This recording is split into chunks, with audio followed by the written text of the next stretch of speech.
All right, it looks like we are live. I got top chat here. Let's make sure to see if people start popping in. Looks like we are live.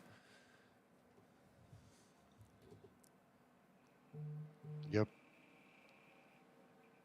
Yep, just got a notification on my phone, so this is good.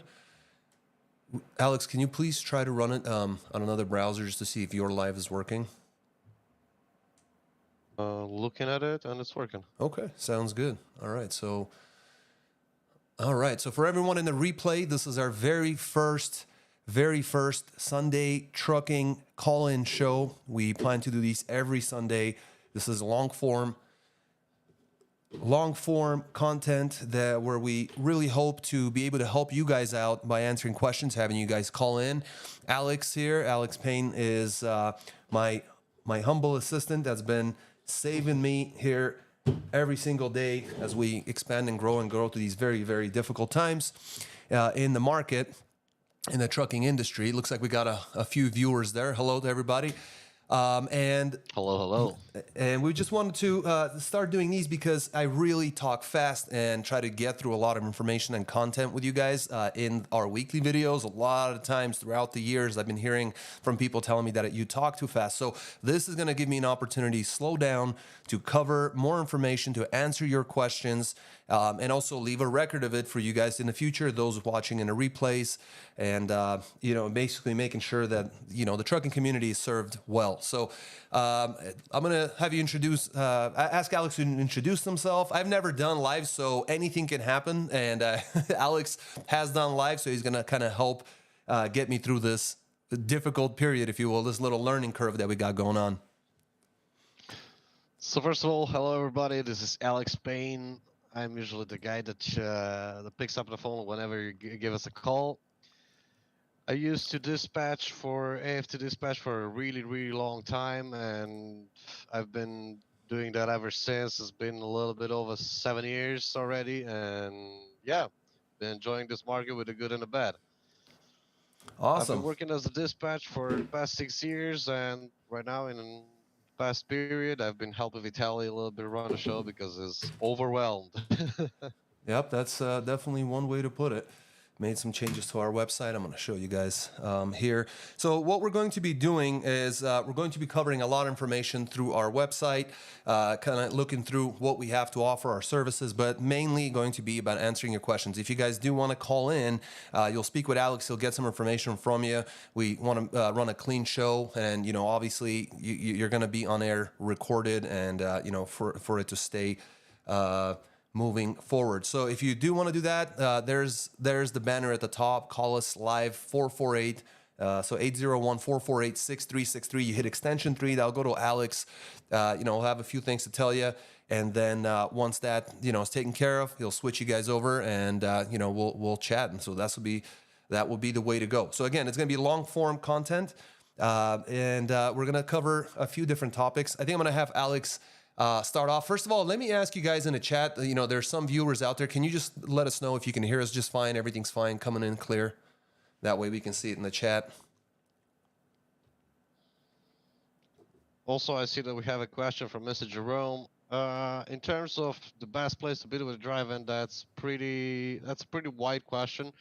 Because there are a lot of places that are good to go with a drive-in. Depends how long you stay on the road, what kind of driving do you have, of course, and Ramon. what lanes do you usually do?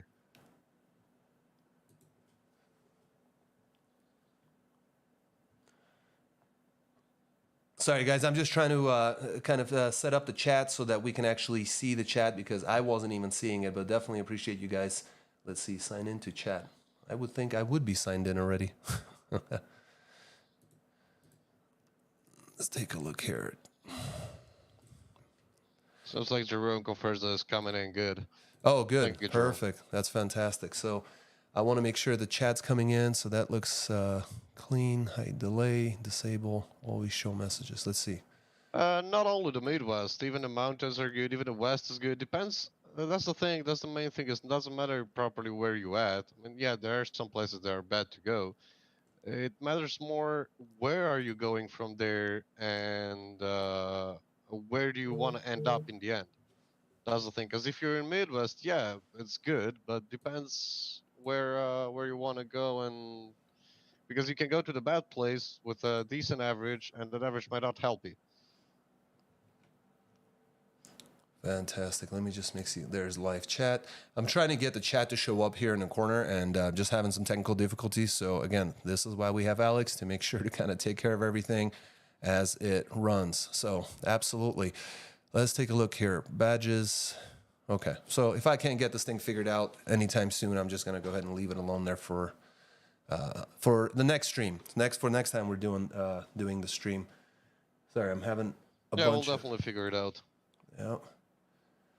Just having It's some. actually weird the fact that it's not working. What's not working? The chat? The chat. I mean, Yeah, it is definitely the chat on strange. your side. Yeah, it's definitely not working. So let's definitely take a look. I mean, I can see the guys chatting. So chat up, Mr. Kilroy. Thank you.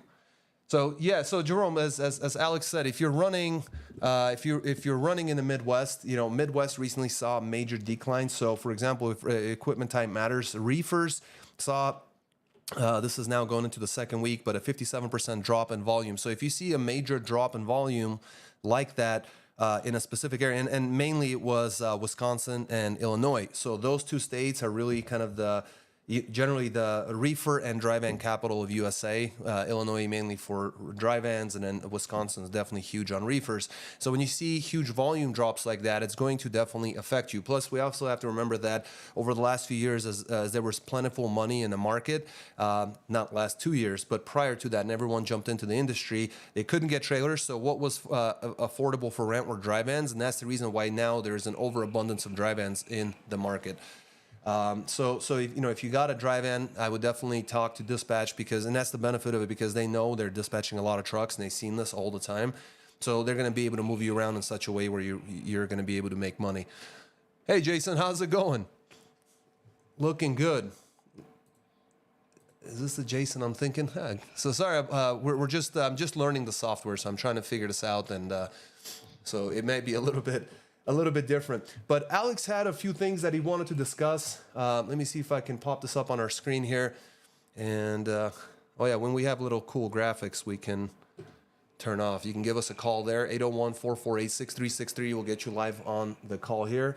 Just make sure to hit extension 3 and talk to Alex. But he had a few ideas that he wanted to discuss. Number one, well, he wanted to talk from his end a little bit, because as you've heard, Alex was a dispatcher with us for some time, and actually right now he's filling in for another dispatcher, so he's kind of getting a little taste of the old world. But he wanted to talk about some of the struggles that dispatchers have to go through when they're booking loads for customers, and really what the mistakes are that truckers do when they work with a dispatcher. So it is both ways. I've actually written a piece of content on our blog, on our website.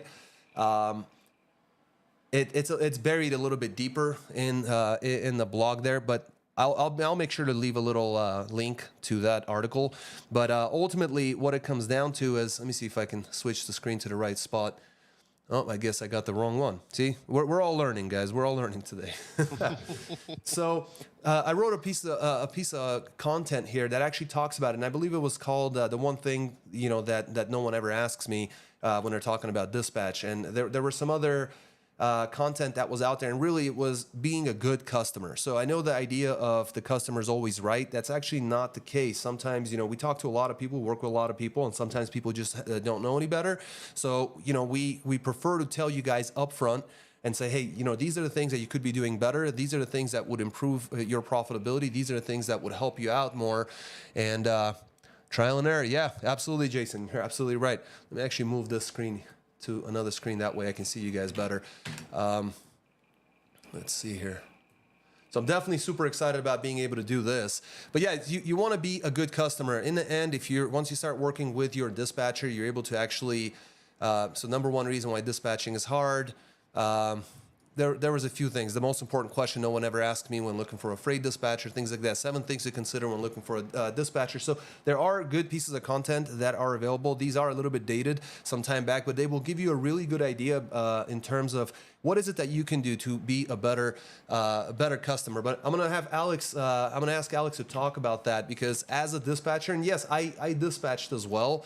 That's how the business was started, but I couldn't compete with these guys anymore. I don't know the market as well as they do. I don't see it on a day-to-day. I don't book these trucks, and the industry has changed so much over the years. So while I'm dealing with a lot of the day-to-day tasks of running the business, these guys really are the central piece. They are the bus drivers that drive the bus ultimately to make this happen for our carriers and owner-operators. But without further ado, I'm going to have Alex kind of cover this information with you. What do you think would help?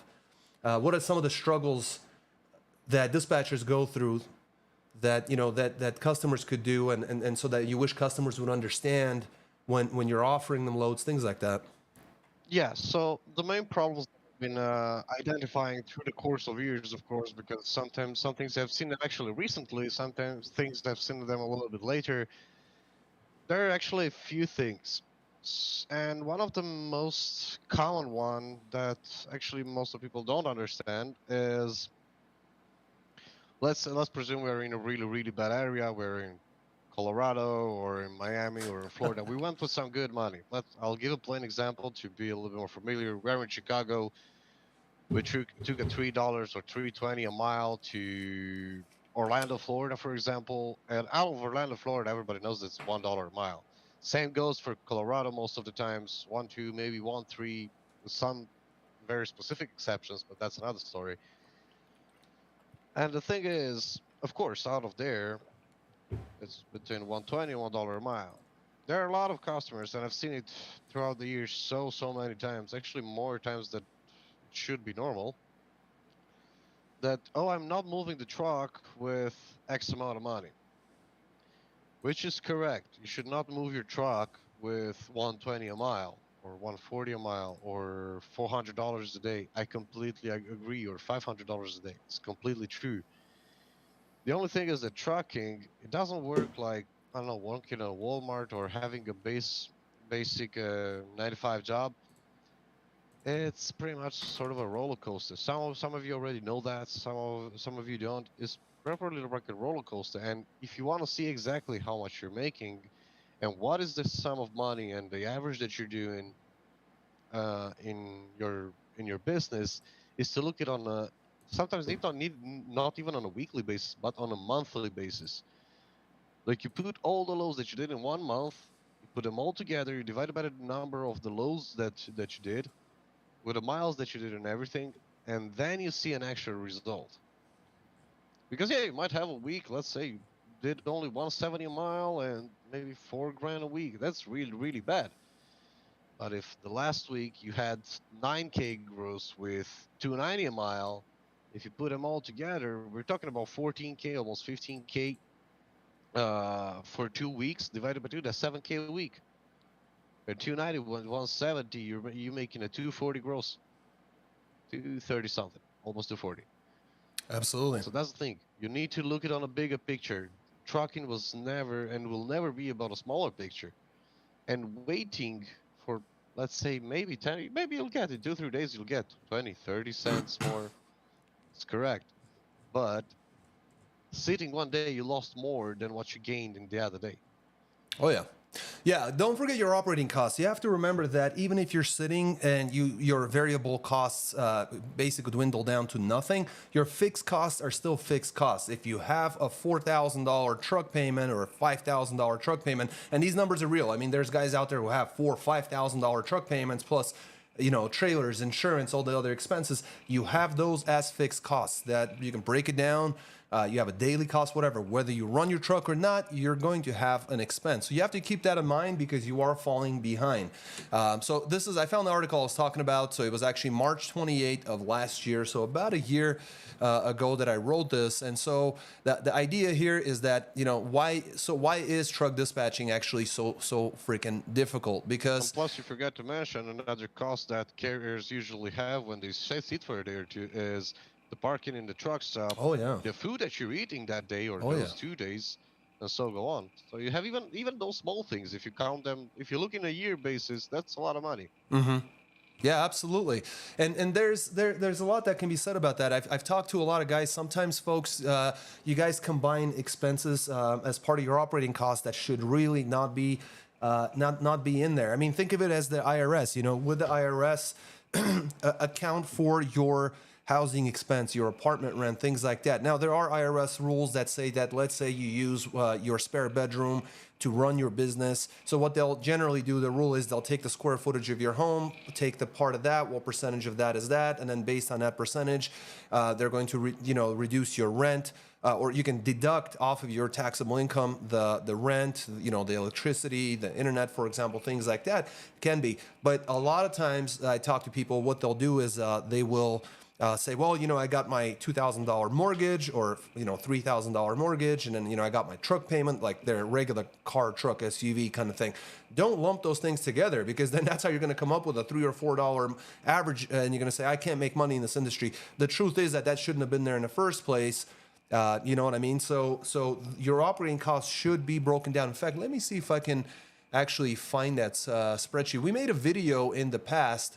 I'll have to see if I can find it. Maybe on the next one that we'll do. But it's a breakdown of. Let me make sure I'm doing this correctly. It's a breakdown of all the expenses. I'm going to see if we can. I think I need another browser here. Let's see here. Oh yeah, definitely. I wasn't planning on this one, but yeah, definitely. There's going to be. Wow, Google's really. You know what? We're gonna leave this for next one. So one thing that you guys don't know, and why I'm personally struggling so much here, is because on Friday, towards the end of the day, my computer crashed, completely pooped out, and I had to rebuild the whole thing and reinstall everything. And it's about 10% up. And some of you guys will see in the replay, you might actually end up hearing. Oh, there's a good friend of mine. Looks like he's in the comment section. Yeah, so we got a few different things that need to be taken care of, and then we're gonna see if we're gonna hear all my fans and all these other noises coming through the audio system. So again, first run, definitely be here every week. We're gonna definitely continue talking. So and like I said, long form, we're gonna cover a lot of information. Alex, did you have anything else you wanted to kind of close out? In that area? I mean, what do you think? What would you say is the one thing that, that if there was one thing that truckers in today's, we have a few viewers right now, if there was one thing that we could get across to our customers, what would you say that would be? Like, what could they do to help themselves? Not only the dispatchers, but like, what's that one piece of advice? The best piece of advice is if you have a good dispatcher, because a good dispatcher you can see even if, let's say, after 3-4 weeks, 1 month at a best, you see if he's doing a good job or not. The best thing you can do is give him a couple of weeks, give him a month, test out his capabilities, see a little bit what he's able to do and what kind of money he brings you. Because and like give him full grasp of the situation. Because worst case scenario, if it's really bad, you're gonna see it much sooner. If it's decent, you're gonna see it in a week or two. If it's very good, you're gonna see it ASAP. Okay. So that's the thing. Live it a couple of weeks. Maybe the first week that you're starting, usually the first week with a customer is gonna be bad. 90% of the times it's gonna be bad the first week. And why is it that? Because the dispatcher gets comfortable with you. You get comfortable with the dispatcher.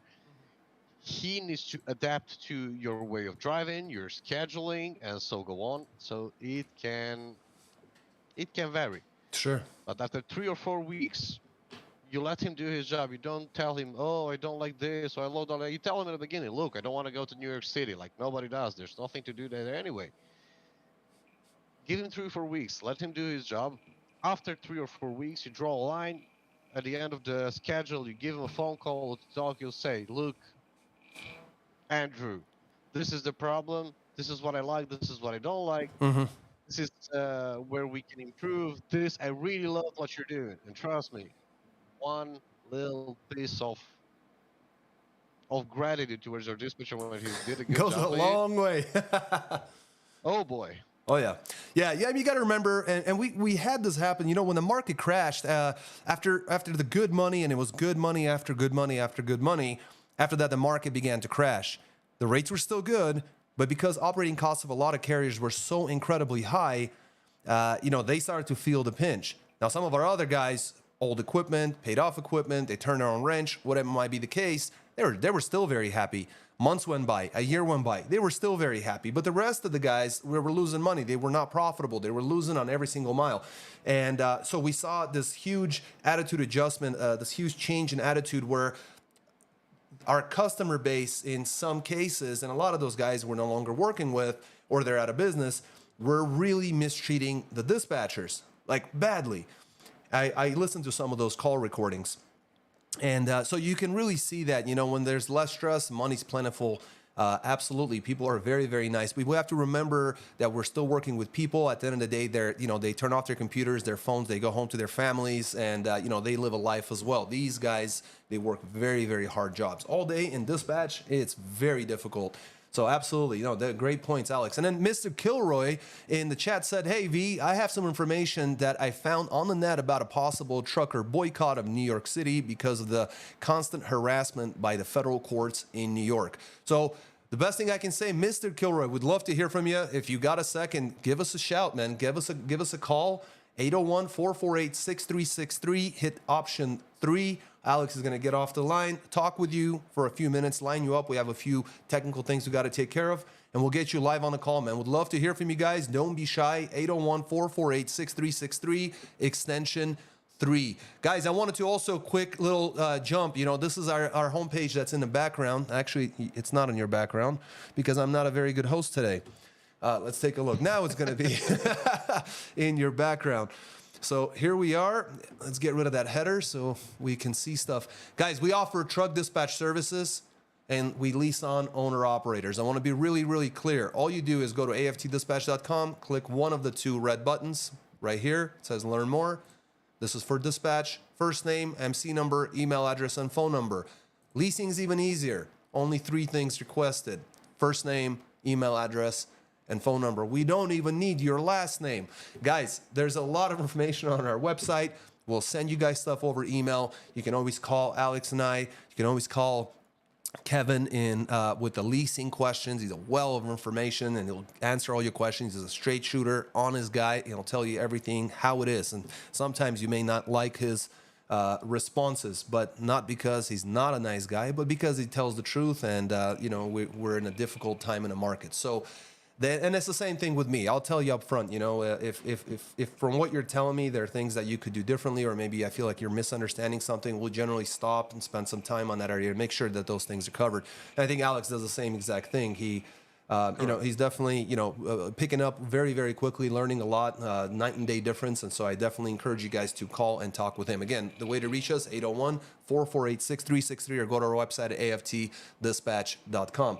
The next thing I wanted to cover, Alex had another thing he was looking to talk about is, I didn't get a chance with all the tech problems to get things corrected, but I did not want to not do the show. I'd rather do this than not do it at all and try to perfect things. I think it's better, some sort of action is better than inaction. So let's talk about some of the load types like multi-picks, multi-drops, blind shipments, and also why partials tend to not be very good. Alex, as a dispatcher, what would you say? Multi-picks, multi-drops, let's touch on those.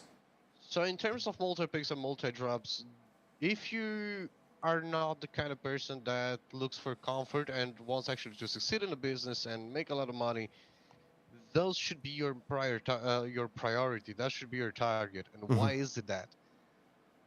What's the difference? Actually, let me put it a little bit together. Partials and multi-picks, they tend to look very, very similar. The only problem is partials are usually organized by 2, 3, or maybe even 4 different brokers with 2 different planners. So there's a lot of people involved, and more people are involved, more tends to be messy. On the other side, a multi-pick or a multi-drop, let's say you find a 2-pick 6-dropper, or the winter is going to go very soon. There's going to be a lot of nursery loads out of West Coast, especially for the reefers. Those are much better organized because it's a one person who makes all the phone calls, makes all the scheduling, and the information doesn't disperse as much as it would on a normal load. And plus, even though multiple partials might pay better, multi-pick, it's always gonna be much safer because you need to Thank you, find a Jason. balance between your safety and your income. You cannot be too greedy on it. Yes, it's a good risk that you could take and make more I money. really But appreciate hearing you, is it Jason. worth it? Sorry, Alex. No worries, no worries. We no have an old worries. customer, Jason, in here. He was messaging, so and when he said quality trucking, I knew exactly who it was. I hope Nia's doing well. No, I hold that too. Yeah, absolutely. Not everybody's doing well in this period. No, these guys are definitely doing well. Jason and Nia are awesome, man. These guys know what's up. I believe these live sessions will grow. Yeah, fantastic. So no, absolutely. Multi-picks, multi-drops, I try to avoid those as much as possible. But again, you have to look at them on a case-by-case basis. Sometimes it makes perfect sense. Sometimes you'll get rid of half your freight or most of it on the first 20% of your route and have a real light trailer in the summer going through the Midwest or something like that, just saving you fuel every mile as you go. All of it adds up. You guys got to remember that in the trucking industry, we always, no matter what, have razor thin margins. And so if you can make an adjustment to getting 1 extra mile per gallon, going with the wind versus against the wind, not being in the mountains, going slower rather than faster, all of those things would add up like you wouldn't believe. The amount of money saved would be huge, huge. And I used to work at a finance firm years ago, and they had a silly saying that was money saved is money earned. And, that's not really true, but we'll just run with it.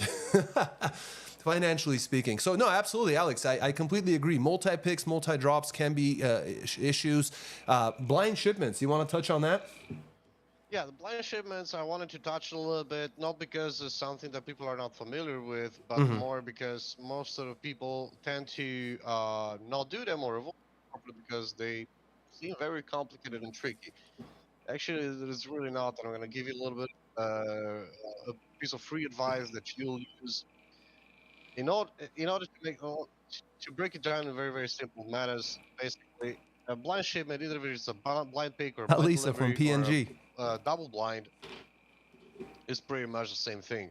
You're gonna need either 1 or 2 BOLs, either for the shipper or for the delivery.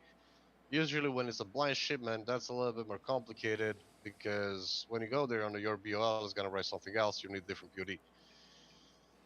Yeah, absolutely. So to sum it short, basically, you don't need to avoid it. The only thing that is annoying and you have to do extra is stop by in the truck stop whenever you take your 30 minutes break or for whatever reason you're fueling up.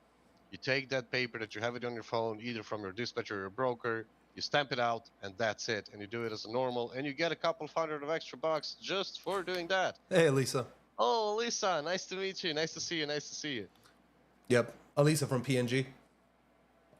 Yeah, she used to be a customer that I worked with for a long time, and I really enjoyed. Absolutely.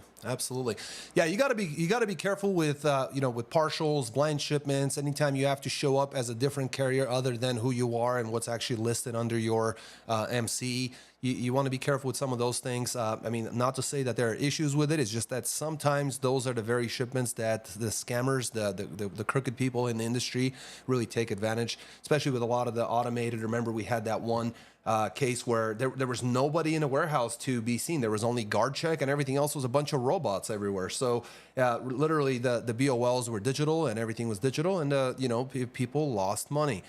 Asphalt Jungle says Department of Labor has a new 1099 contractor rule going in effect on March 11, 2024 that is similar to AB5 that California has in place. Asphalt Jungle, you're absolutely right. It's very, very similar. And I believe we did make a video about that earlier this year. The DOL does not really mean anything because the IRS is still going by the old rules. So once the IRS updates their ruling for in the description of the 1099 contractor, only then will it actually have and carry any weight. But you're absolutely right. The Department of Labor does have a new rule going into effect here shortly in about, in less than a month. It looks like 3 weeks or so. So no, you're absolutely right.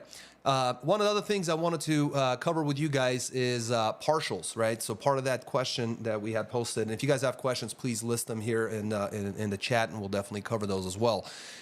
So as far as partials, you want to be really careful with those. I know there are some carriers, especially step deck guys and flatbed guys, that will take a bunch of partials and run them through. You just have to be really, really careful with timing and making sure everything's scheduled out right, because usually those, you have to come pick them up. You have to drop them off at a certain time. Especially reefer market will definitely very, very difficult to make that work. So just make sure that you don't burn your MC by being late for your next pickup or having to cancel or being late for your deliveries, things like that. The money that you're going to make may or may not be worth it to you. So let's kind of jump there. And guys, again, you can reach us, give us a call at 801-448-6363. This is a live call-in show. We'd love to be able to talk. This is actually an idea that I wanted to develop over the last 4 years, and the only reason it's actually we're able to do it, I've had the equipment, I've had everything necessary to make it happen, but I was missing a person who would actually be here and help me whenever I'm stuttering and having technical difficulties. And not only that, but the person had to be someone who preferably has had some dispatch experience, absolutely must have some trucking industry experience. And Alex is all those things, so definitely appreciate the guy helping me out here. So let's jump into the next question. One of the things that we are always being asked, especially during bad markets, is the differences between reefers, flatbeds, and dry vans in terms of markets, in terms of freight availability, volume, and rates. And I think maybe I'll take this one. You have to remember and come down to the basics, right? The one thing that if everything just all goes to hell, people are still going to have to eat. They're still going to have to drink. They're still going to need to have medical care. So, medical products and, medicine, things like that. So that's going to be reefers. Reefers are always going to be in demand during the worst market conditions. Now, right now, reefers are getting completely beat up. And but overall, when it's not a specific market decline of a specific segment, normally reefers, and then plus reefers, especially as a new carrier, you're able to take those reefers and run a lot of dry van freight. I mean, I would say upwards of 80% can sometimes get loaded. Depends on market, sometimes less than that, sometimes 50, 60%, it can vary. But reefers definitely very versatile, especially for a brand new, carrier with one truck. Sharon Jones says, hey, are the big rigs going to boycott New York? Trump 2024 salty army. So if you look up in the comments in the chat there, Sharon Jones, you will see that Asphalt Jungle just above you is actually, not Asphalt Jungle, right above that, who was it? Mr. Kilroy was actually saying that he has some information that he found on the net about a possible trucker boycott of New York City, and because of the constant harassment by the federal courts in New York. And I'm hoping that Mr. Kilroy is still on the live so that he can give us a call, and definitely welcome you guys in. When do you guys see all this getting better? So Elisa is asking when we're seeing this all better. See, the problem is that everything is so incredibly unpredictable. So I'm still sticking around. I know that right now it's really, really difficult. About trying to really understand where things are going. Hey Avery, good to see you. I appreciate you stopping by today. So it's really difficult to know where things are going because we have so many irons in a fire. There are so many different things going on, nationally, globally. There are all these changes and things happening throughout the country. What is this?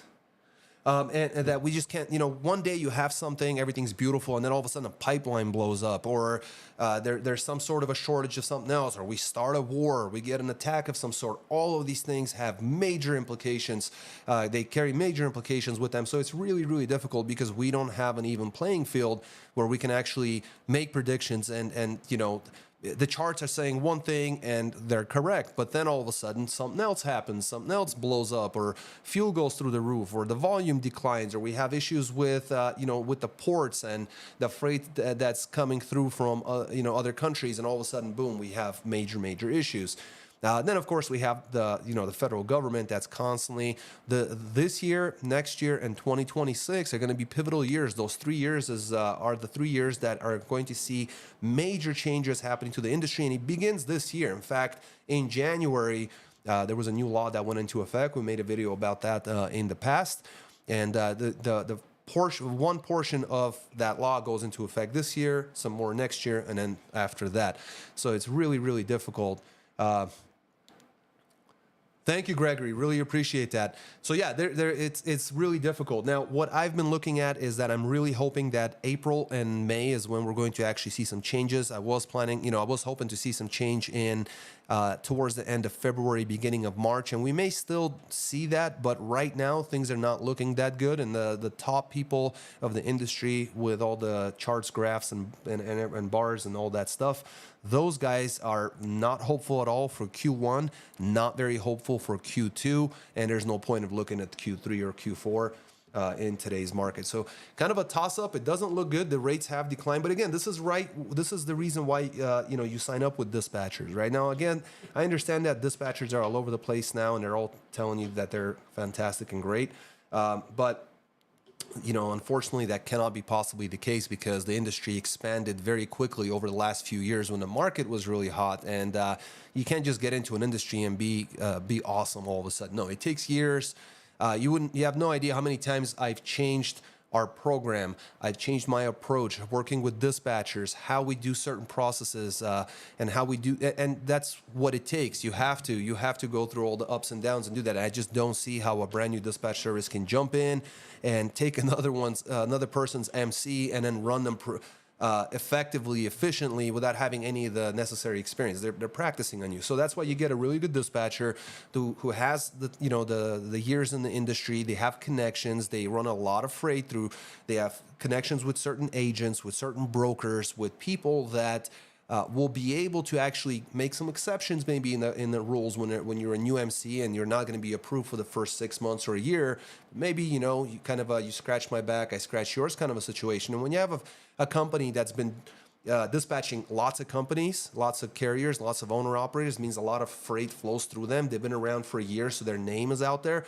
They're going to have connections. They're going to be able to take care of some of these things for you. Again, thank you very much, guys, for all the viewers. If you don't mind, take a second, hit the like button. That would really help the algorithm kind of get these videos out there. And again, this is a live trucking call-in show, Sunday show. We're going to be doing these, Alex and I, every Sunday. Send in your questions, anything you want us to cover, anything you want us to show you. We can show you guys, we can pull up a browser and take a look at, at different aspects of, your questions and look at all these different things. So we can have a browser in the back. That's our homepage right there. So if I scroll, you guys will also see that as well. One of the things that I wanted to talk to you guys about also is kind of coming back to the vans, reefers, and flatbeds.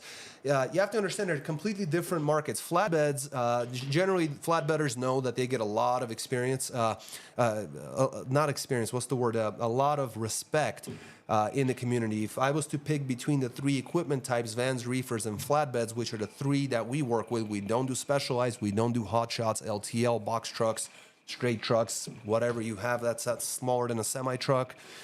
I wish you luck. Or local customers. That's the way to make that business work.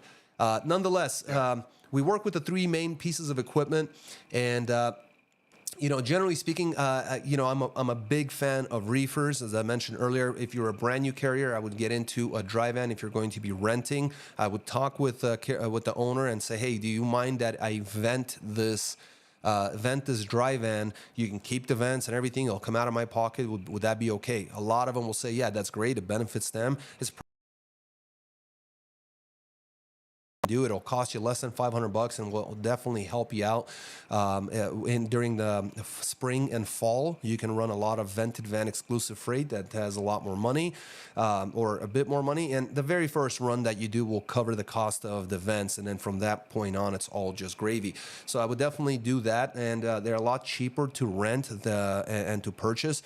If you're going to rent a reefer, I would stay away from that because it's very, very expensive. You also have to pay for reefer hours on a reefer unit, and you actually generally have to pay for mileage, which can all add up, and then general wear and tear. Usually not worth it. And flatbed freight, yes, it's the cheapest trailer to rent, but you also have to remember that flatbeds require a lot of auxiliary equipment. You got to have those, chains and binders and tarping and maybe a headache rack and coil racks and all sorts of different stuff. If it doesn't work out, you can't just return that stuff. You're going to have a garage full of crap, and your spouse is going to be very upset with you. If you're going to sell it, you're going to sell it at half the price, and you're just not going to like the experience. So be certain that you want to get into flatbed work. Remember that there is summer and there's winter, and it's a lot easier in the summer than in a winter with huge tarps that weigh 300 pounds frozen up, and you have to open them up, climb onto the trailer, and tarp the whole damn thing. So if that doesn't sound fun to you, stay out of flatbeds, even though it's a cheaper trailer. So hopefully I covered that in depth. Now, Ozzy saying, hello, I'm a subscriber, enjoy your videos. Question, have you all done or are you maybe familiar? So there's a little heart over some of the wording, and can't really see it. With specialized loads like trade shows and concert tour loads. Okay, very good question, Ozzy.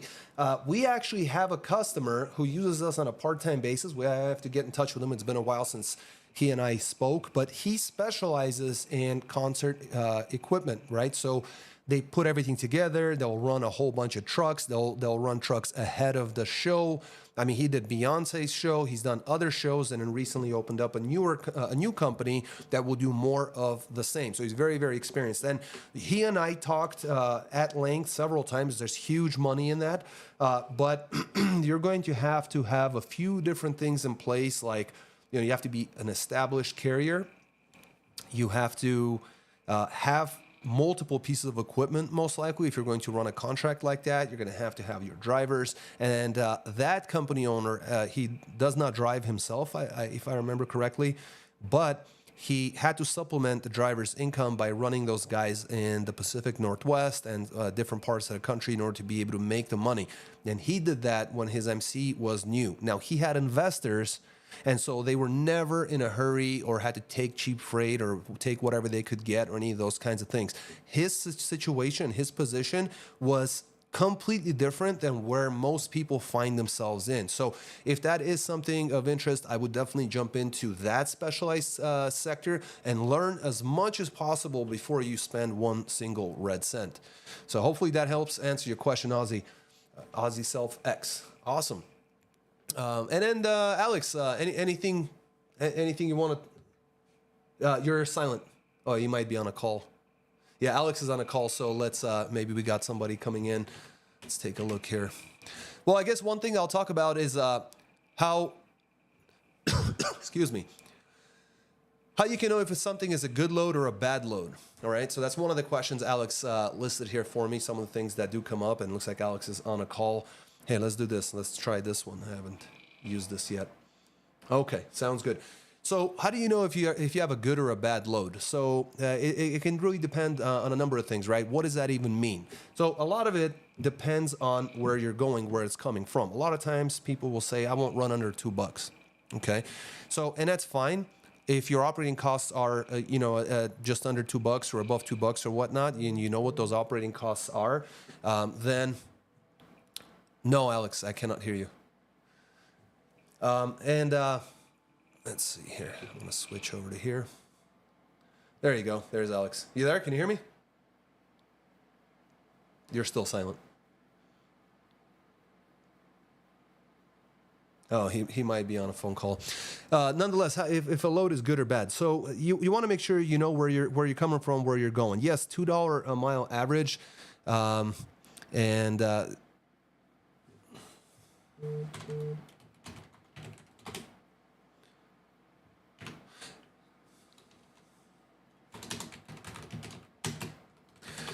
you want to make sure you know where you're operating, the market you're leaving, where you're going, and what the opportunities are. How many miles are there? Will you make up the difference? There are millions of examples that we've shown you guys over the years.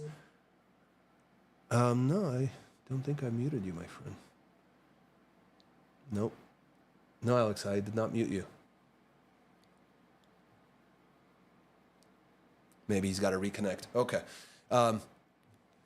You want to make sure you know where it's going. You got to know where the load's going, how long, what you're going to get out of there. We have a ton of examples in our videos where you will actually see them. Well, they'll take a load for $1.63, $1.17, $1.80, blah blah blah, and then all of a sudden let's see if I think I have to make some changes here to bring Alex back on the line.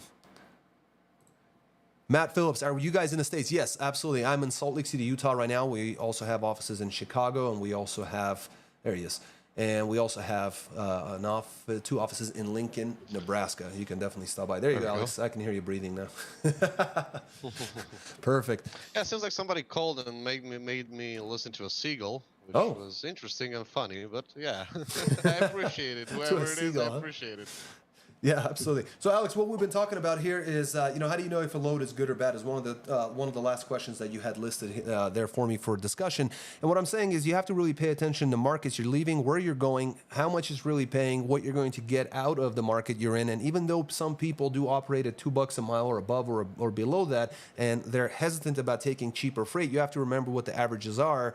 And where you're actually going to make up the difference. We have plenty of examples in our videos where we clearly show that someone took a load for $1.50, $1.60, $1.80, but then came back with even more miles at like $3.50, like maybe not $4, but sometimes like very high dollar amounts. When you average them out, you're going to make money. So you got to crack an omelet. You got to crack an egg to make an omelet, and yeah, you're taking a risk, but it pays off, and that's where where the trust comes in. I always tell everybody who signs up that's new with us, your first week's going to be rough. Don't judge anything based on our first week. We're trying to learn about you, and you're trying to learn about us. There isn't really trust established yet. We haven't done anything really for you. We haven't seen you run, and so it takes about a week to really kind of even things out and smooth things out, and then once you're operating, you're good to go.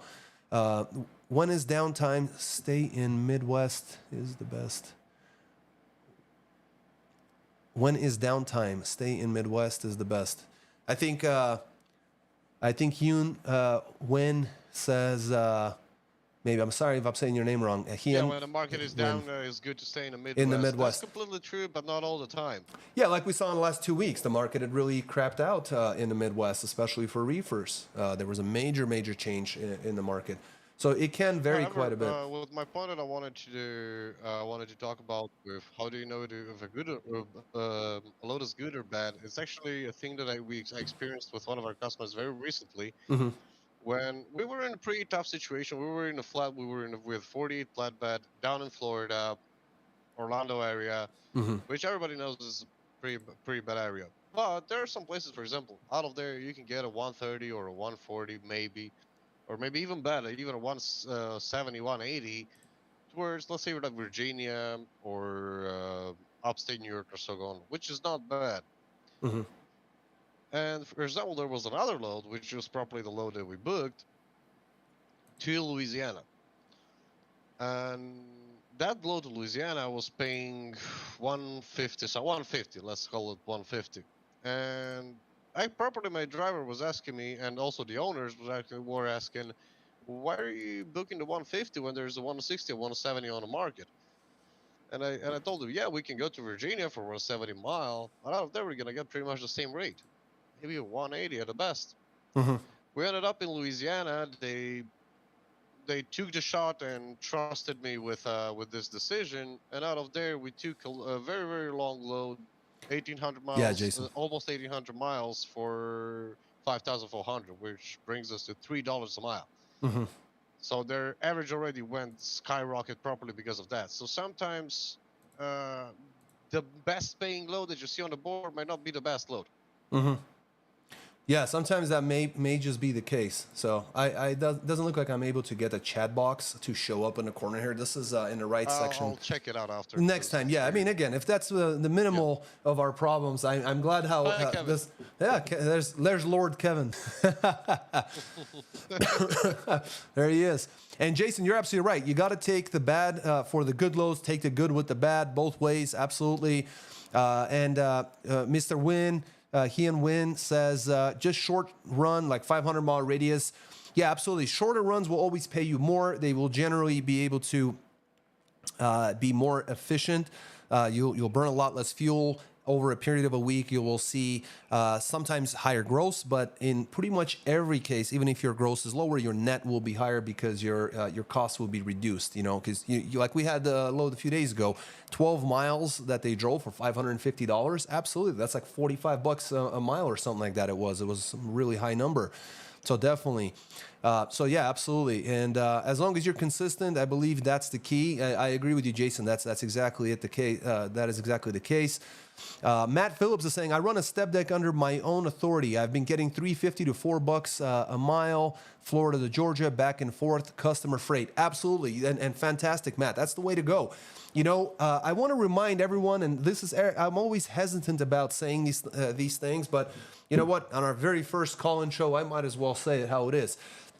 Truckers, carriers, motor carriers, MCs, we are very, very fortunate in that there are no requirements or laws in place prohibiting you from being your own broker. Okay? You don't have to use brokers. Brokers have to have a bond. Brokers have to have a brokerage authority and other rules and regulations. You know, other companies have other rules and regulations. Truckers, we have our rules and regulations. But what we don't have to do is answer to anyone. If we go to a customer and we establish that, you know, a relationship with that customer, you can just run that freight. You don't need a broker.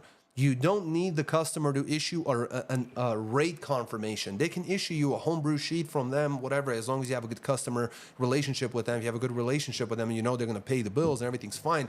The BOL is what's really important. They can issue you that on, you know, on the when you get loaded, gets signed when you get unloaded.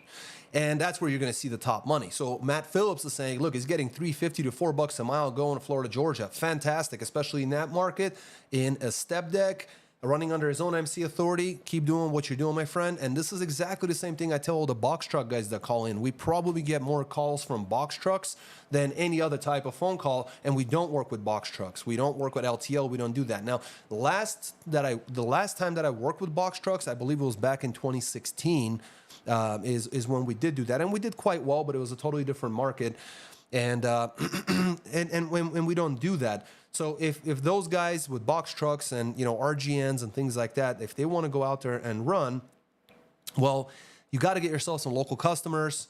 You got to run, you know, on a round trip basis. You have to charge them on an hourly basis or on some sort of flat rate fee. Figures whatever works for you. Generally, for pricing information, you can come really, really close to what tow trucks locally. Go talk to some tow truck guys who have their own MC authority locally running in your state, in your city. And you're going to be somewhere around there and around those pricing. Now, I'm very outdated on pricing, and every market is going to be different. I'm in Utah.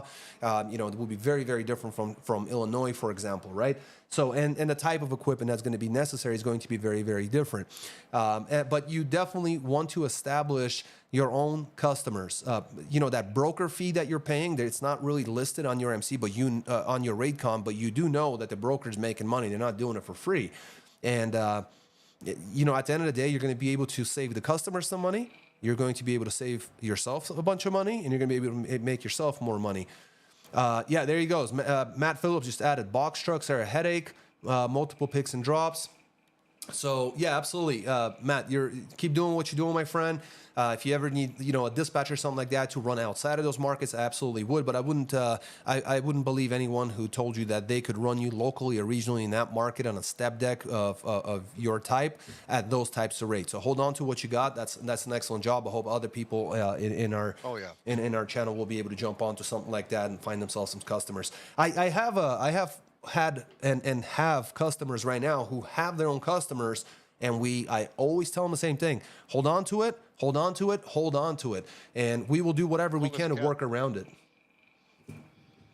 Remember the beef guys? They were running beef constantly, Nebraska to elsewhere. We ran them back. We had some customers going in from Jersey all the way to California to Texas. We'd run them back. We had other customers doing all sorts of stuff with hay bales and grain and all sorts of stuff for vans mainly and flatbeds. So yeah, definitely hold on to those customers and take care of those customers. Guys, again, call in. We'd love to hear from you guys. Looks like I'm already on that screen. So let's just, to freshen things up, we'll switch things around a little bit here. Give us a call, 801-448-6363, dial extension 3. That'll go to Alex. Have a quick, brief chat with him. He'll get you over to me. We'll get you lined up and talk on the phone. We'll be very, very cool. Who is it going to be? Who's going to be the very first caller of our very first Sunday trucking call-in show? Anyway, Alex, anything else that you run into? Like now that I have become a lazy bum and you do everything that I used to do, what do you run into? What are some of the things that you would say you run into when talking to customers, when talking to prospects, when talking to newer guys versus talking to maybe more established, experienced guys? Like when you're talking on the phone, maybe we get leads that come in, or you're maybe doing some outreach, calling some of the other guys. I know that from my perspective, especially over the last year and a half, and it was heartbreaking, is that the same people that I've talked to and I have all the notes, some of them go back 2 years, 3 years, and even further back, they're out of business. I'll run them through Safer, not authorized, or doesn't even show up at all because they've already been removed completely. DOT's removed, MC's removed, everything. Our first caller. Oh, look, somebody's calling in. So we'll have Alex go ahead and grab that and just make sure to here. In fact, I can mute you here on my end. Oh, he can mute himself. Fantastic. So yeah, guys, call in and we can definitely discuss things. We can definitely talk about it. We try to see what we can do. If you guys if you're a new carrier and you're prepping for your new entrant audit from your home state, they will do that. Some states are waiting as long as 18 months or 16 months. Normal time frame is 12 months. So from the time that your MC is activated to 12 months forward, your local DOT is going to do a new entrant audit. This is the most important audit that you're going to be going through. You have to pass it. There are 3 grades that you could get.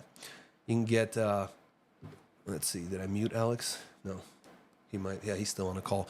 You can get satisfactory, and that's what you want. That will, no problems. Green light, you passed clean, flying colors. That's what you want. The second one is going to be, what's the word? I forget what the word is. It'll come to me, but basically just means that you can still operate, but you screwed up here and there, and they're going to be revisiting. Big problem. So that's not as little as I'm making it sound. It's pretty big. Your drivers are going to get pulled into pretty much every way station. Most of the brokers will refuse to work with you. Your market will dry out overnight as soon as that information gets posted onto your Safer, and that's where they're going to pull it. I'm trying to remember what the name was, what the name of that was, but I forget at the moment. Just passed my DOT audit in Georgia. It was very easy. Fantastic. This is break your back clips. It just said it just passed it. Congratulations. That's fantastic. Some states can be real sticklers. The real trick is this. And what I started with this is this. Shoot us an email, call us, text us, whatever. Go on our contact form right here on our website. Go to our contact form and fill this out and just say, hey, I need to get your, let's see here. I think maybe somebody's. Okay, it looks like we have our first caller. Let's take a look here. Here we are. Let's take a look here. All right. All right, we have our first caller. Can you hear me? Oh, there you are. I can barely hear you. Let me see if put this audio up maybe. All right, what was your name? What about now? Jamal Miller? I guess let's try to put this up way loud. Okay, that's probably as loud as I'll be able to get it. All right, you there? Yeah, I'm here. Oh, okay, now I can hear you. Sounds good. Let me actually put this down. Okay. And now I can hear you a little better. Okay, sounds good. Yeah, what can I do for you? Thank you for calling in. This is exactly what we wanted, what we needed. Yes, sir. How you doing today? I'm doing very well, very well. You said your name was Mark Miller? No, Jamal. Oh, Jamal Miller. Absolutely. Yeah. What can I do for you? Are you new MC established, or you're a carrier, owner, operator? Owner operator. Hmm. And I was telling the guy right before I got in on the line, I was doing containers. I've been doing local for probably about 2 years now. Mm-hmm. 2 years. And I was thinking about going back OTR. Like I had more success OTR over the road versus just local. So and I was thinking about when I go back over the road, I was thinking about messing around with reefer. Mm-hmm. And I know I will follow your channel on YouTube. I follow your channel on YouTube, especially when you start talking about the market. And like the last video I watched of yours, when you went through each subject, as far as flatbed, reefer, driving, Yes, sir. and seeing where people grow. So I was just trying to pick your brain a little bit and see where you think this market going to go to. Is it worth going back over the road, or can I find something more in the local market, or? Yeah, absolutely. So here's the thing: if you're going to be able to find yourself local work, that's always going to pay you better. Local direct customers, you're not going to find those through brokers generally. Sometimes you will, and you'll be able to maybe establish some sort of relationship that's really strong, and you're going to be able to remain good friends. They'll hold on to the same rates that they gave you. They'll work with the market and help you out. That's the best. You're not going to find any dispatch service that's going to be able to help you find that. You're not going to be able to find any sort of third-party service, even if that's what they promise or that's what they specialize in. That's not true. So that's why most people don't go through that process, because it's a lengthy process. It's difficult. You have to go and do some searches. You have to build a little bit of a spreadsheet or some sort of way for you to, you can't hear the caller, huh? Rod saying you can't hear the caller. Okay. No, I'm listening. Oh yeah. So we'll see if we can get that figured out. There's probably, let me try to do something here on the computer. Maybe maybe that's why you can't hear the caller.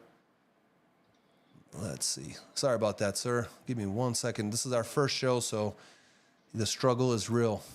So let's see. Let's see. Yeah, Audio. definitely is. Oh yeah. So I feel like this economy is kind of in a recession. that's what it looks like. That's literally what it seems like. Maybe let's see if this will come through. Rod, can you let's see, microphone source? That's the chat, and then speaker source.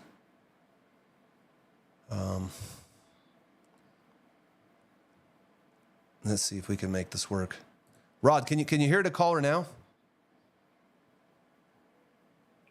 Let's see if he, or maybe Alex, you could pull up on another screen or something and see if That's you can what hear. I'm trying. Yeah. Okay. Cool. Because obviously that's going to be a bit of an issue. So local work is going to require that you do some phone calls, come up with a list of companies, manufacturers, warehouses, 3PLs, storage facilities, whatever it may be, reefers, ice cream places, meat, food pantries, whatever might be the case. Make a giant list. Google's really good for that. Make calls, talk to the gatekeepers, get through that. Let's see, reputable. Thanks. I was considering Step Deck because it was also Arrow. Reputable rights. Can you let us know in the chat? Can anybody let us know in the chat if you were able to hear the caller or just me? Please. So you're going to have to make a list. Well, Yes, sir. Let me ask you this. You know with that list and stuff, so is it the best way to go about it is, I'm assuming, having your own authority, your own MC and stuff like that? You'll want to have your own MC authority because you want those to be your customers, you know what I mean? Because you're going to be getting set up with them. He says he needs to say something. Yeah, he's been talking the whole time, so I guess you guys aren't hearing him. So there must be some sort of an issue with the audio. So yeah, you're going to want to have your own MC authority. Let's see, speaker microphone combination. Okay, because everything we do in trucking it's like a risk. Oh yeah, absolutely, without a doubt. There's major risk. It says it's low volume. Yeah, that's what it is. Call it very, very quiet. So it's some sort of issue here because I have the volume all the way up, and I'm not sure if I'm going to figure out better ways to make the callers come through. So we'll definitely get that taken care of. But yeah, you'll want to have your own MC authority. Lance says he can't hear. Okay. Yeah, maybe I could. I would have to transfer them to... one way we could do this. Let me do this, man. I'm going to call you right back. I'm going to put the call on a speaker and I'm going to call you right back, and I think we can get better audio this way. Okay. All right. I'll call you right back. Give me 1 second. All right, guys. Let's see if we can do it the old-fashioned way and give them a call here. 912, right?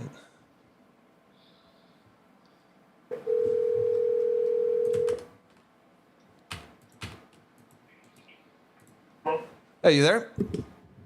Yes, sir. All right. See, now we can hear you a little better. Alex, is that coming out better? Let me check. Okay. Yeah, it's probably coming out better. I'm sure it is, and then I can control the volume a little bit here. Okay, so you'll want to have your own MC because you want it to be your customer. And if you are going to do it through a lease-on operation, you just want to make sure it's the type of company that you can actually trust with your customer, right? So, like, for example, A2C Logistics, comes to mind. like if you got your own customer and you brought your own customer, there's going to be setup documents. There's going to be things that you're going to have to take care of. And that will go through A2C Logistics. Now, so we want to make sure that you're going to get taken care of. But under contract, it actually goes under A2C Logistics, right? So, but imagine you work with a company that's just not very good, or they're just not honest people. They're just going to take it from under you and run with it. You know what I mean? You just don't want that happening. So the safest bet is going to be always to run your own MC authority, get set up with them directly. The good news is you don't always have to have... you don't always have to have an established MC with years and years. You know, you can start as almost a brand new MC, and a lot of the guys, it's a lot easier for those companies to accept you than for brokers, because those companies are directly customers. They just want their stuff shipped. That's all, at a reasonable rate, and get good customers, get good service. And that's what you're in for it. But in order to get those customers, those local ones, you're going to have to make some lists, make a lot of phone calls, make some business cards, send out a bunch of emails, set up some sort of a follow-up system where you will talk to the gatekeepers, who's the owner, get their information, maybe talk to them for a few minutes. Keep calling, keep reminding them of you, because you never know. You might call and they might have a shipment that came in or something that popped up that he was just looking for a new carrier, and you just called in to remind them. Maybe if they're, since they're local, stop by, give them a card that gives you a reason to see them, gives you a reason to shake their hand. That's how local work is always kind of established. You'll want to do that. For regional, is very, very similar. You can do that. For OTR and regional, you want to be out there. And working with a strong dispatcher, especially if you're a newer MC, newer carrier, because those are the guys who are seeing the market. And for example, like in our case, because we have A2C Logistics and we have a ton of trucks that we run with them, what ends up actually happening is that we're able to, like, if we have a customer who's got his own MC authority, like yourself or some of our other viewers, we get a load that comes through, and we got a guy in the area. What do we care where it goes? Like, I got nobody in the area, but you're there, and you're willing to take it, and it's a good load, and the broker passes credit checks, and they're willing to set you up, and there's money on the line. Hell yeah, let's take it. Let's take it and let's run with it. But the problem is that a lot of folks, they're thinking, well, I just got to book one load. How hard can it be? Well, if you're cramped up inside of a truck, in the cab, the condo's small, the internet service sucks, you're getting maybe Wi-Fi, working on a little screen, trying to dial, you know what I mean, in the competitive market. Like, we don't call people, we just click dial and it goes through. It's a lot faster because we're working with our keyboards. Yeah, and you have to, take the phone down, dial the number, get on the screen, do the little, all the stuff, and boom, you just missed the deal. And the good deals, they don't wait around, you know what I mean? So...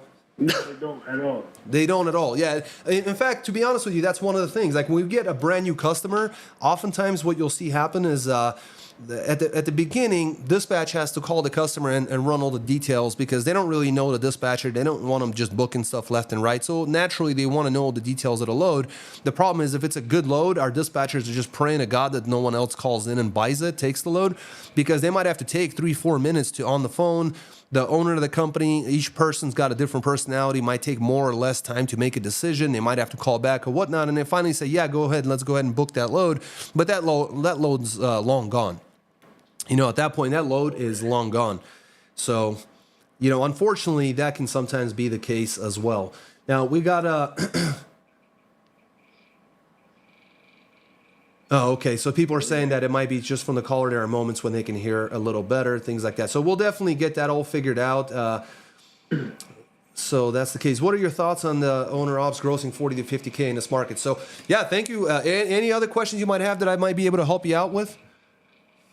Are y'all looking for any drivers? Are we looking for any drivers? Yeah, absolutely. So what I'll do is I'm going to have Alex get in touch with you. You're looking for to be a company driver? Oh yeah, I could go company. I could go company for right now. For right now, company. Yeah, because we do company, we do lease on owner operators, and we do carriers. So I'm gonna have Alex get in touch with you. Okay. And then what we'll do is we'll actually have probably Kevin get in touch with you, because he deals with that aspect, and he knows the stuff way better than Alex does, and this the details, and so he'll be able to cover all that for you. But yeah, we definitely have really fresh equipment. You still work with the same dispatchers, really fair and everything, but. I'm gonna jot down your number and have Kevin get in touch with you, and you guys can kind of go from there. So, but I appreciate the interest, and thank you so much. And that might be the way to go. Run, save your money, get a piece of equipment. You might not even notice a transition. What you might do is open up your own MC authority, while you're working, making money, age your MC authority for, let's say, 60 days, 90 days, whatever it might be the case, and then switch over. What's crazy? I was getting ready to do that when I first started, when I first became an owner operator. I was getting ready to do that, but I was like, no, let me wait. Let me see how this market goes. And, because like you said, let it age for a second, and then before I'd be able to negotiate what I want to negotiate on the rate. Yeah. Because sometimes you start out as a new MC, sometimes it's like, it's like anything else, you got to crawl before you can walk. Yeah, absolutely. No, that's exactly the way. That's the reason why most people start as a company driver, then they lease on as a leased on owner operator, and eventually they open up their own MC authority, age it for a while, switch over, and then bust it out for the first year where it's really, really difficult, very expensive, very kind of a rough year. But after that, it's all, it's I don't want to say it's downhill from there, but there are major changes that happen with your MC once you've crossed over that 12-month mark, past your new entrant MC, audit, things like that. So it's definitely worth it, especially if you're looking to expand your fleet, hire drivers, lease on owner operators, bring in more equipment, things like that. Having your own MC is definitely the way to go. But, the good news is that under all circumstances, you still work with the same dispatchers. So, whatever they're pulling here, they're going to be able to pull for you under your own MC authority. As a company driver, it won't really matter for you. And if we're at least on owner operators, the same dispatchers at the end of the day. And if they're leased on under A2C, we're an established company. We don't charge for fees for certain things that other companies do. But at the same time, we don't have bells and whistles, useless stuff and unnecessary things, and and that saves you money. So either way, I'm going to make sure Kevin gets in touch with you. You guys can kind of chop it up and figure out what's going to work for you.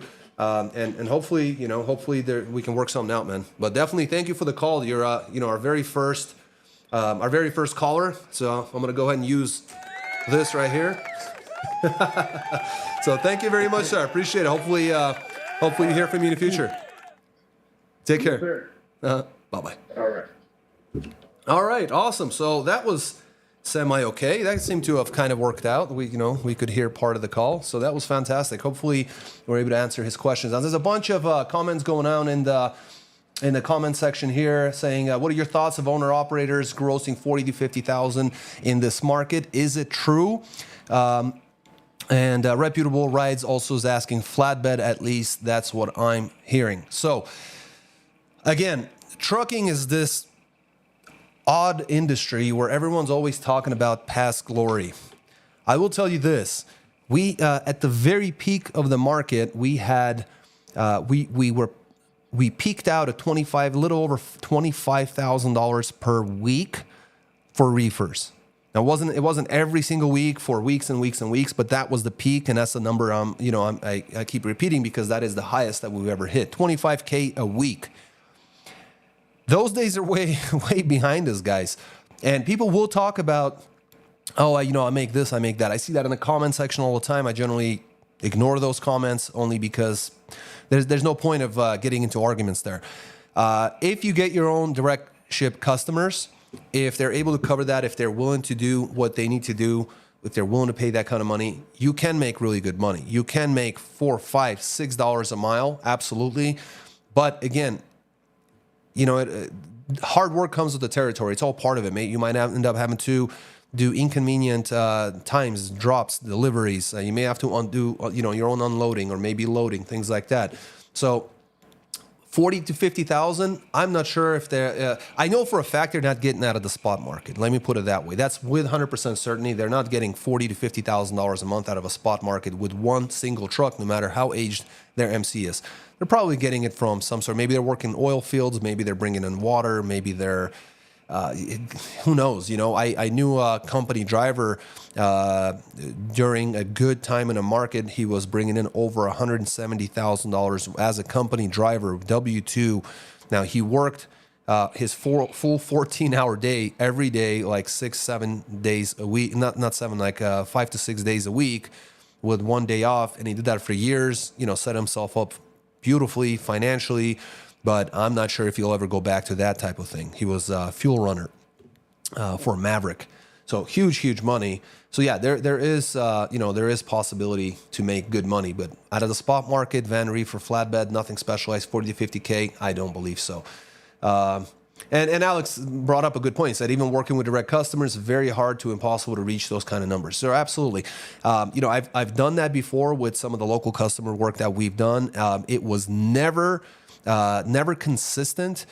We've consistently worked with the same people, but you might work for 2 weeks and then not work for a month. You might work for 3 weeks and not work for a month and a half. You might have you're waiting for money to come in, new load shipments come in, and then boom, it's a short week. You work for 5 days, you work for a week, you work for a week and a half. So it just really depends. A lot of it has to depend on your operating costs. Now, 100% owner ops here wouldn't be able to dispatch and drive. No way, no stay.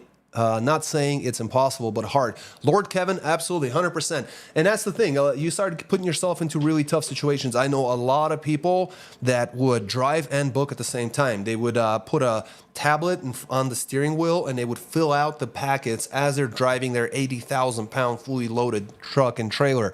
Very, very dangerous, not worth any money. Remember, somebody's waiting for you at home. And, maybe it's family, maybe it's your wife, maybe it's your kids, maybe it's your neighbors, but maybe it's your dog for all I know. You know what I mean? But at the end of the day, no amount of money is worth, putting yourself and others in such danger where you're filling out packets while you're driving. But unfortunately, that's a practice that people do. Talking on the phone, negotiating rates, doing all those things. Being 100% owner-op, taking care of business, running your trucking company, doing everything you need to do while also, booking freight. Very, very, very difficult. When my brother was driving OTR, I was booking him. That was the reason I jumped into trucking or dispatch, actually, was because I was just simply beating everyone's rates consistently, week after week, day after day for years. And so I thought, okay, well, what if I could train other people to do the same thing? Could we make that into a service? And truck dispatch services were born. So, that's in a nutshell. But yeah, doing that by yourself, very, very difficult. You're absolutely right, Lord Kevin.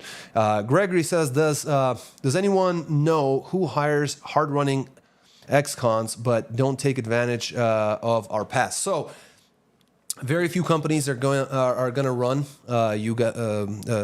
ex-cons, especially with violent crimes, especially with sexual crimes. So those are things that are going to be very, they're going to be detrimental. They're going to be really holding you back.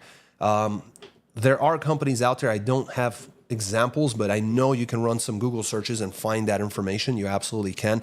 You will find a company that will do that. And also, again, it depends on the level of aggravation, I guess, of whatever crime that was. But yeah, definitely don't give up. Get your CDL run. And you probably are going to run into areas where people are going to take advantage of your past. However, not to make this negative, here's the thing. I've talked to a gentleman over the last several years, and we check in once in a while. He had exactly the same thing. He ended up working with a company in the Pacific Northwest, Oregon or Washington. Made friends. He was a solid guy. Everybody makes mistakes. And the company hired him. They ran him for a while. Then the owner liked him so much, he bought him a truck, right? He put him onto a lease purchase program. The truck may already be his, I don't know. Or maybe coming up in a year or two, he's going to be his. It was a Peterbilt, really nice truck. And, and I wish him well. I hope he's doing well. I'm sure he's doing well. Very hardworking guy. But the point is that he has that type of a background and he made it work. You just got to not give up, man. If you can't lose if you don't give up. You know what I mean? With that said, also got to know when to stop kicking a dead horse, right? So there is that as well. Reputable Rides is saying that the company I want to join, now sign on with says that they're grossing between $9,000 and $18,000 a week. I'm an owner-op with my own truck and trailer. You know what? I'm going to... Alex's face says it all. Alex, I think my face was also there. Reputable Rides. I don't think that the company you're looking to sign on with is very reputable. With your name, I probably wouldn't mix, right? $9,000 to $18,000 a week. Alex, what do you think? Well, to reach 9 to 18,000, let's say 9 if you work direct customer, like the lowest in terms of 9. In a very, very specific scenario, might have a couple of weeks like that. 18? People that don't do 18 in a month. So, yeah, exactly.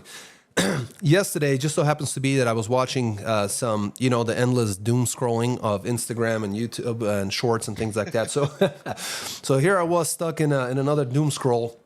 And I ran across a video of a gentleman running a step deck. He just, it was a short video, about a minute long, and he said, look, I just switched companies. You know, he has a viewership, a few thousand subscribers or whatnot, and so he had these people that were following him, and he had switched companies, and he said, look, I'm making this much. He showed a little homebrew sheet. He was making 30% as a company driver of the gross pay. He made excellent gross. He ran very, very hard, ran a ton of miles. But the problem is that someone in the comments, apparently paused the video, ran the numbers, and said, listen, you have 77 hours of just driving alone in a 70-hour week. How'd you accomplish that? How did you do that? And how, what, why don't you talk about that part? But unfortunately, it was a one-way video, so he wasn't able to do that. He couldn't respond to it. But yeah, the problem is everyone's going to talk about these things. Running 6,000, 7,000 miles. How did you legally do that? With hours of service, with ELD, even with recaps. I mean, we struggle. I mean, Alex. Lately we've had some of those guys that ran like 4,000, 4,300 miles. I mean, they're doing it on recaps. They're doing it legally. They're squeezing everything. A lot of times you'll see that they don't have very much deadhead. The pickups are right where they just delivered, very, very efficient. And you have to be that type of guy who's able to pull something off like that. Not everyone can. But 5,000 miles as a solo, 6,000 miles as a solo, I don't think so. And at the end of the day, that step deck driver, yeah, he made really good gross. But when we accounted for his, when we accounted for the fuel and all this other stuff and the miles and the rate that he ended up with, actually wasn't all that great. And he made a good amount of money because he was making 30% of total miles, all in, loaded and unloaded. But I just don't see how the company was really all that profitable, especially with a super heavy freight and flatbeds and step decks. So there is that as well. Let's take a look here. I guess when we had a caller, we should have been on this screen. This is the caller screen. So live and learn, huh? So yeah, and plus to break the myth on this, because I see actually a lot of people asking this kind of things. Most of you probably know, you hear stories from truckers and truck stops, because most of the times you meet them there, maybe at the delivery or something. Hear how this kind of stories actually goes.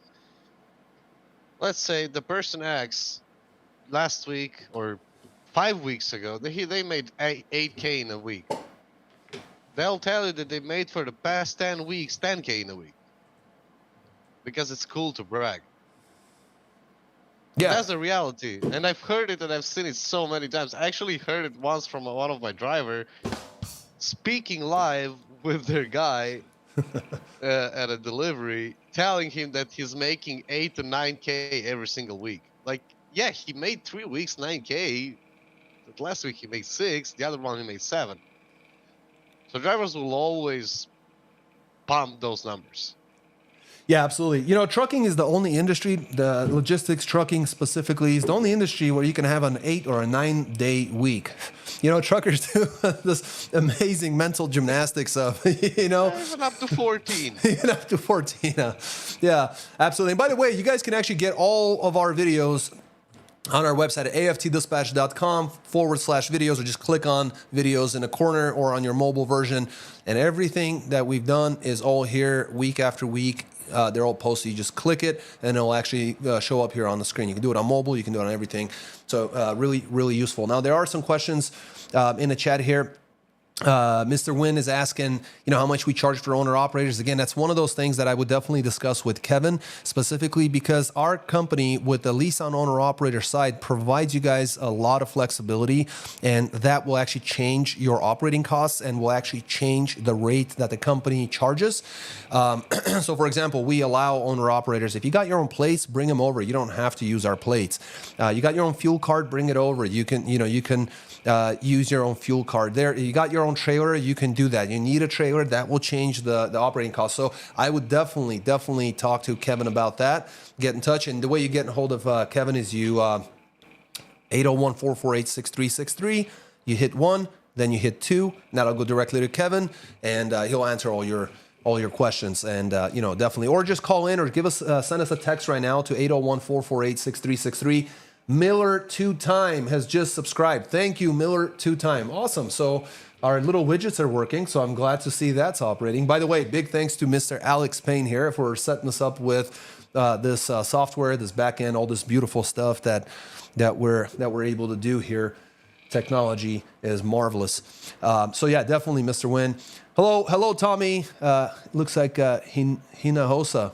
I probably said that wrong. Do apologize. Reputable Right says also, how do you feel about foreign companies cheating logbooks? You know, as soon as hours of service rules went digital, went on ELD, there was a lot of companies that were doing that. I am not a fan. I know people who do it. I've heard of people who do it. I've talked to people who do it. At the end of the day, you are risking your life. You're risking the lives of others, and you're also risking your livelihood. Everyone measures or quantifies the value of themselves, their life, and others in different ways. So, you know, wherever your heart sits on that is what I would say. I mean, there's guys out there, they avoid every, DOT station, every way station, every cop and everything impossible, running, mom and pop highways, and, never getting an inspection. That's what they pride themselves in. So it really just depends. As far as logbooks. Breaking Your Back Clip says a lot of companies will cheat your logs for you to do 6,000 miles a week solo. So exactly, but 6,000 miles a week solo over a 7-day period. Can you imagine the speed you're running? You're well over probably 70, 75 miles. Or the hours you're doing, and like, are you even living a humane lifestyle? I mean, trucking is already hard enough. Can you imagine running? I mean, we got guys running 2,700, 2,500, 3,000, 3,500 miles. All right. 7 days. Imagine doubling that. I mean, I wouldn't want to experience that. So, but you're absolutely right. There are companies out there that will do all sorts of unethical things and illegal things. So these guys. So he's saying exactly, how do you think they can gross 12,000 easy that way? Yeah. So they can gross, but again, what remains in your pocket? I mean, at that mileage, what kind of freight are you running? How heavy is it? What part of the country you're running, and how much fuel are you really burning? What is your net income, and is that worth all the stress and aggravation and what you're, all the problems you're causing for yourself? I hear so often, I'm thinking has to be true. To add on that, a 9-day week. That's like right. that, you'll have to avoid basically every weigh station, and if you avoid every weigh station, yeah, it'll work for you for a year. But brokers made this thing that if you don't have road inspections, you'll not be able to book.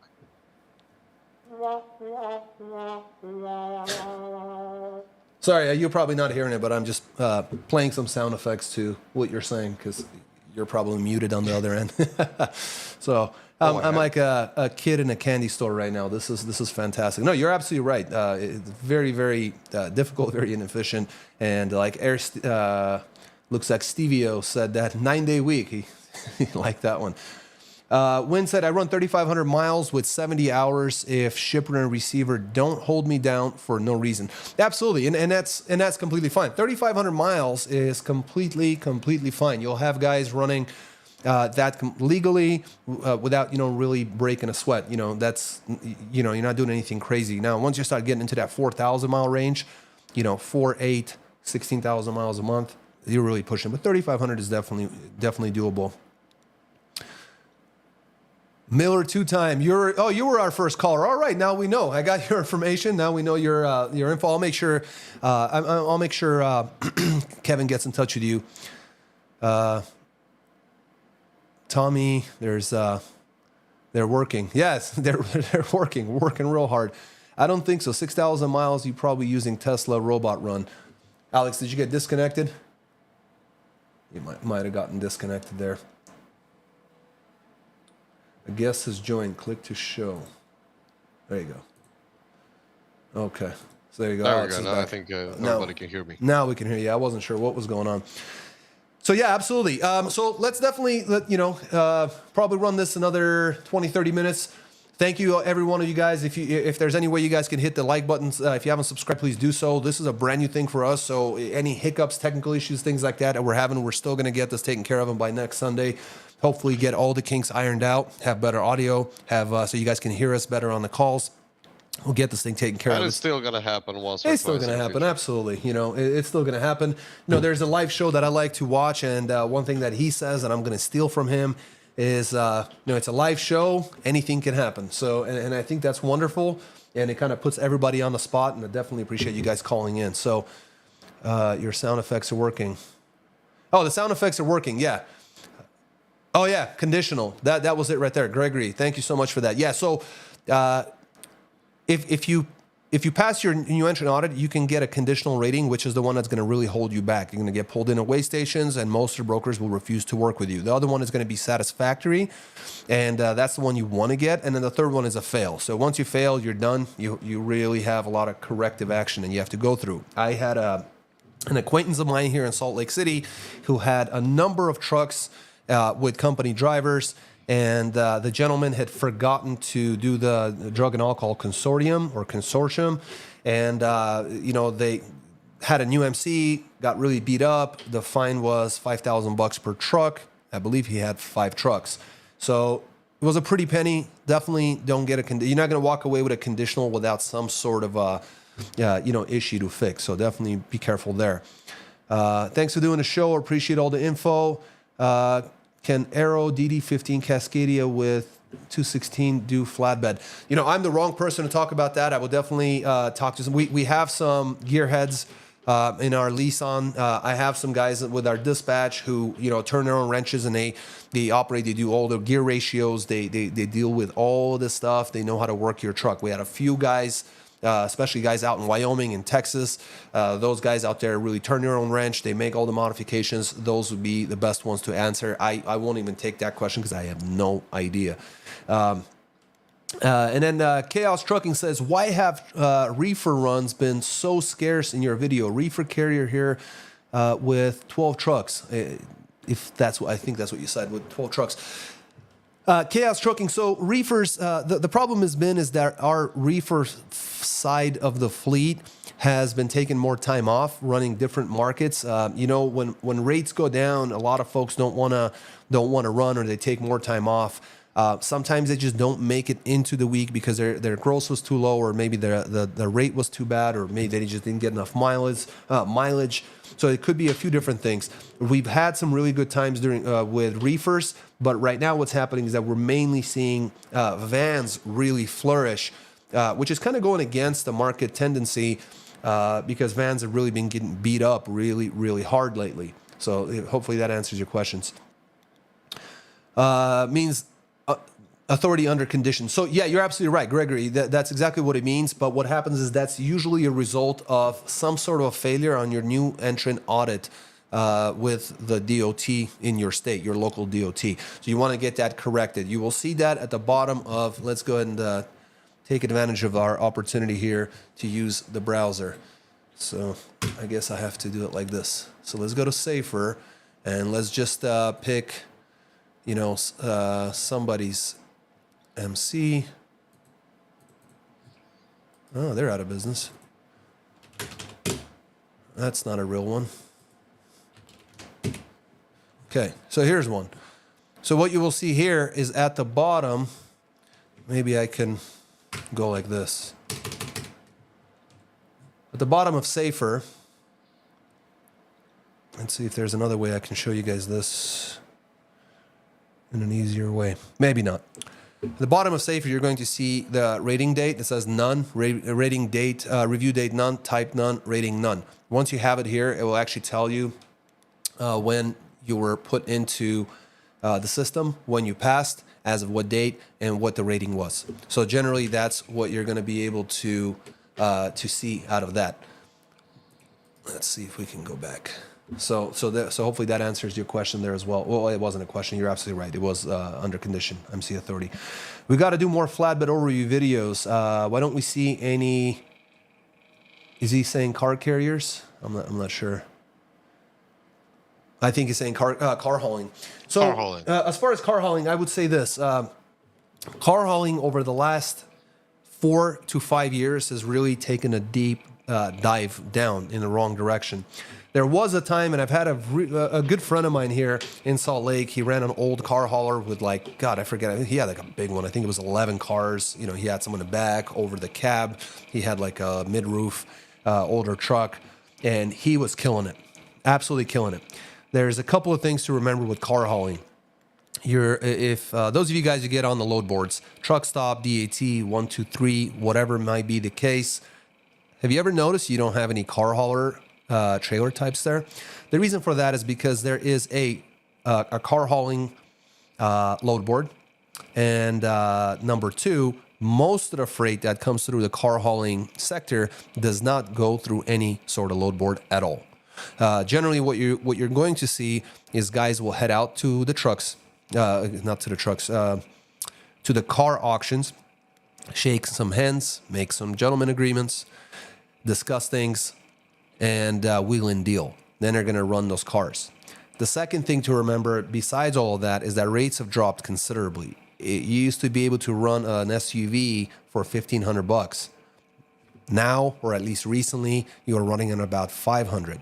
Cars were running at about $250 to $300. So even if you had, let's say, 10 vehicles, at $300 a pop, that's not that much money you run across country.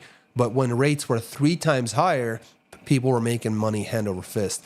And I think that's the reason why so many car haulers left the industry. The other thing to remember with car haulers is it requires a very deep understanding, a true understanding of geometry and how you're going to load that equipment, because you could just smash those brand new cars going into a turn wrong or loading it wrong. There's a lot that can go wrong. And when you're only getting paid $3,000-4,000 to run cross country, doesn't it make sense just to take a simple old dry van and just do that instead of the crazy high operating costs? The trailers are super expensive. The equipment, the insurance is expensive. There's the fuel consumption. You have high liability, very expensive cargo coverage. So there's all that. And I just don't know if without having that hookup as a direct freight with like a dealership, for example. So, for example, there was a car dealership I worked at years and years and years ago. The owner of the dealership was a very, very large Honda dealership here in downtown Salt Lake. His sons-in-law for different sides of the family. One was involved in washing all the cars at the dealership. He had his own company, and the father-in-law hired him. The other guy was a truck driver, and he delivered the vehicles to the dealership. It was a very large dealership, so it was a constant work. So he'd make sure they were taken care of. And there was yet another guy who was handling all the window repair, right? Windshields, things like that. So, I mean, if you got a father-in-law like that or an uncle or something like that, then yeah, jump in. If you got a car dealership that's bringing in 300 cars a month, yeah, absolutely. That sounds great. But most people don't, and that might be the reason why car hauling is kind of dying out a little bit. Plus, I just don't see a lot of people buying cars right now. I think very, very soon we're going to see major depreciation, major deflationary action on the auto market. So hopefully that kind of helps answer your question. Any other questions, guys? We're going to wrap it up in a little bit here. I think this was a pretty successful show today. Let's see some of the other screens that we got here that we did not use. And this is in case we need to walk away. But nonetheless, we can discuss this stuff ad nauseum. I can actually turn this off and put this pretty truck in the background there. And Alex, anything else you want to add? Mention? Yeah, I mean, if you have any further questions, maybe in the future, not even now, it's okay. I mean, sometimes it doesn't pop up properly in your mind. There's always the number. You can call the main line, which you have it on your screen, or you can call me directly, 801-341-8882. Give me a call. Let's discuss. Let's see what your curiosity is, and let's see if we were able to help you or not. Yeah, absolutely. Great point. You can always discuss these things in advance. You can send us a text message to that number. All of those phone numbers will accept a text message. Just let us know, hey, I was, watching for, the video or whatnot. If you guys need that audit checklist free of charge, I will send it to you. It's a 4-page PDF that will give you a breakdown of what you need for your new entrant audit, what the DOT is going to be looking for. And in parentheses next to each question, there is a point system. on a scale of 1 to 5 or 1 to 10 or something like that. So the higher point ones are the more important ones. From experience, as one of our viewers had mentioned here, he just passed his new entrant audit in Georgia. He said it was very easy. The truth is that if you have your basics in and you look like a decent person who's taking care of business and taking things seriously, once they cover the big ones, like your logs are fine, you have all your paperwork, your driver file is set up correctly, you're set up with Drug and Alcohol Consortium, you have done your clearinghouse stuff and all that. They're going to see and say, you know what, you did the majority of the stuff. Here's your, passing score. Here's your certificate. Congratulations. Way to go. Once they start digging and it's to get into some issues, then they're going to start, looking for problems and getting you corrective action. So, but if you want to avoid that, if you're close to your new entrant audit, definitely let us know. Call us, text us, send us a message on our contact form, free of charge. We'll send that to you. Along in that email, we'll also, this is helpful for new carriers or carriers who did not do this, who might have been in business for some time but did not do this, and that is your special state permits. So you have, Kentucky, New Mexico, Oregon, bond, California, Connecticut, as of the beginning of last year, started doing monthly filings, now quarterly finally. You have your KYU in Kentucky, you have your New York, HUD permit. If you want to get those, I can show you how to get those. Again, free of charge, all the phone numbers, URLs, and what you got to go do, click, or call. All that information's in that long, lengthy email. Send that out to you. Just let us know that you want it, and we'll take care of you. What year vehicle limit is you guys hire for owner op? So we do not have a vehicle year limit. What we do, it has to pass an inspection through a reputable shop, like a national brand shop. So none of your local guys, things like that. But if you go to a national reputable shop and it passes and there are no issues, you're completely fine. We got guys running old equipment. We got guys running on paper logs. We got guys running brand new trucks. It's a mix.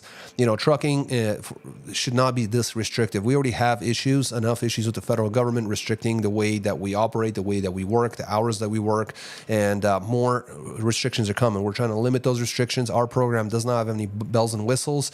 We don't have anything, that we charge extra as basic stuff. But you just, there's X amount of miles you're going to have to run to make sure to cover your operating costs, to make sure that you're going to be a happy camper at the end of the day. But as far as like the service charges and what we do, super flexible, super flexible. We've done all sorts of different customized programs for different drivers based on their needs. And the service cost is going to be actually quite low in comparison, especially for those of you guys who've shopped around, who've gone to the bigger outfits. You've seen how much money they're taking and what you're actually getting for that. And in many cases, you're working with an internal captive market, internal load board. So you're not even seeing the entire spot market, and you don't have dispatchers who are actually motivated to get you going. So needless to say, we have all those things taken care of and have all those things on lockdown. So definitely appreciate it. So again, you guys can get more information on our website, aftdispatch.com. You can get in touch with us on our phone number, 801-448-6363. Oh, I thought it wasn't working anymore. Or our website, aftdispatch.com. Here on the homepage, you will always see this right here. Let me get rid of this header. So in the homepage, you'll see this dispatch service, and you'll see this lease owner operator. Pick the one you are, hit it.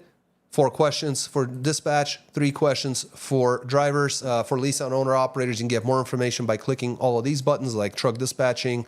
This will kind of break down the information. You can fill out any of these forms. Will get you the same information. We have some frequently asked questions out here about our service fee, about what we do. Some of what our customers have to say about us. Here are some, customers past and present. Same thing with the lease on program. You can get more information about our leasing program. This is one of the landing pages. You can also get more information under the owner operator tab here in services. Very similar page. With us, 100% owner operator fleet. It's completely separated.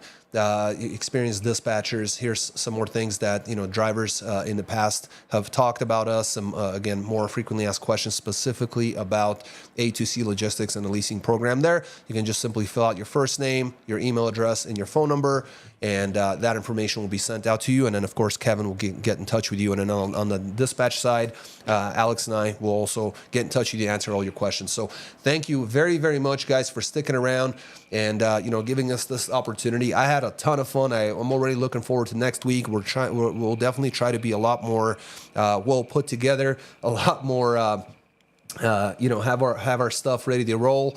But again, thank you very, very much. Lots of viewers today, lots of great questions, and you guys are super, super awesome. So again, 801-448-6363, or go to our website at aftdispatch.com. And until next week, as is customary, stay healthy, be wealthy. Take care, you guys. Thank you so much. See you, Alex. Thank you so much, man.